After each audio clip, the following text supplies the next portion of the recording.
I'm so sorry, guys. My phone literally just died halfway through a live feed, which is, I probably should charge it more. I probably should have not spent the afternoon browsing Wikipedia.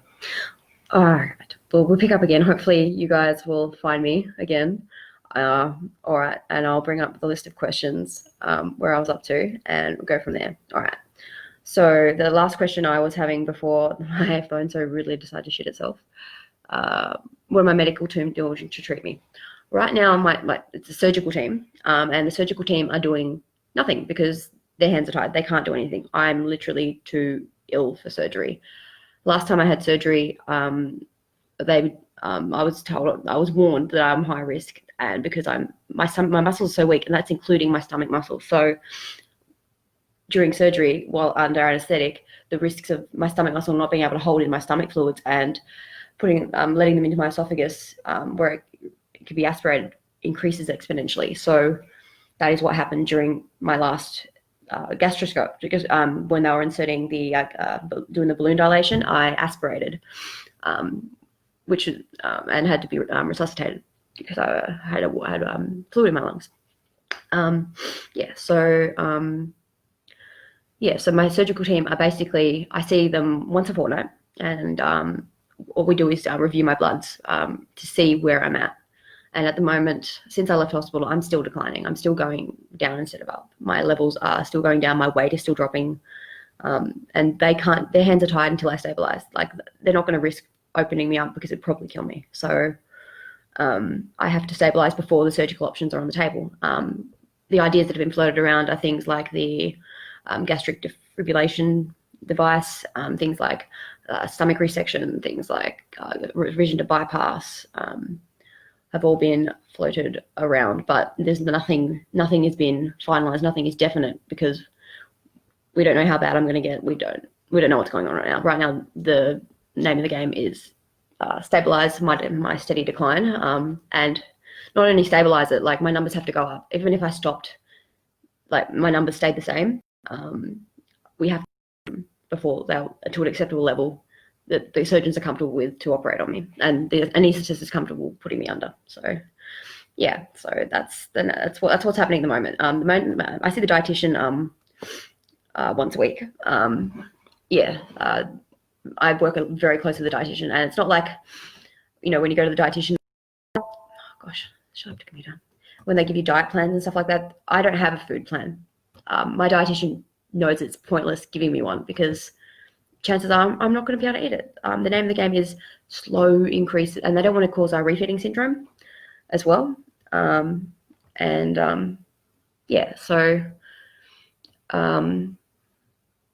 So we're slowly trying to increase feeds. We're trying to get me up to more Tetra Paks a day, and a greater meal. I think up to 80 mils per hour feed. I'm currently at 60, and that's still, I'm not as full as I was when we first started 60. So it takes about a week or so for my stomach to like the increase in the meals. So yeah, that's the name of the game right now. All right, let's scroll down these questions. Will I get better? I don't know. If I don't stop getting worse, the worry is that my organs are going to fail. Like, things are going to start breaking really bad. And because we've got to wait, like, while I'm waiting for surgery, like, we're seriously it's all because I'm still declining. And if I can't stabilize and keep going down, things are going to start breaking. They're serious. My manganese, magnesium, my organs are under immense strain at the moment. Like, I could fall and I could hit my head, or I could go to sleep and my heart could just give out. I'll just never wake up, because I don't know. It's two ways it could go. Either I'm going to keep getting worse and something's going to give out, or I'm going to stabilize and improve, and we can get the surgeons involved and try and hopefully cobble together a semblance of life for myself in the future. So I don't know right now, and not knowing. Someone asked before my phone so kindly shut off, if it's affecting me mentally. Yes, it is. up until a couple of days ago, I was really dark, and the only reason I'm actually perky at the moment is because I've been doing these videos. You guys don't actually have any idea how much just doing these videos has really helped me. I had to write my own will the other week because the surgeons and the social worker at the hospital recommended it, and it really did a number on me. Should be planning to buy a house, or doing something amazing, traveling somewhere. And at my age, I shouldn't be writing my will because things are really bad and I could not get better from this. There's nothing like having to admit to yourself that you won't get better from this. Yeah, and I'm like most of them are okay with it. Like, I don't let most people know how bad it is. But some days I really struggle. Like, I cry most of when everyone's asleep. I cry because I'm afraid.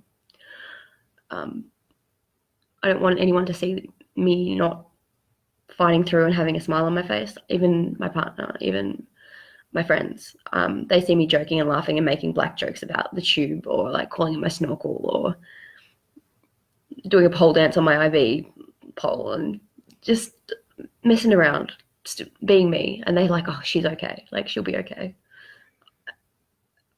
And I might not be, but I can't bear to worry anyone that I care about like that. I take a lot of it all on myself because I don't want anyone to worry about me. I don't want anyone to make anyone sad. And it's hard. And my usual attitude is like, well, I can't change it. Why fight what I can't change? I have to be pragmatic and practical and just do what has to be done. And that's literally how I get up. Like, if I'm having a tanty about it, if I'm feeling sorry for myself,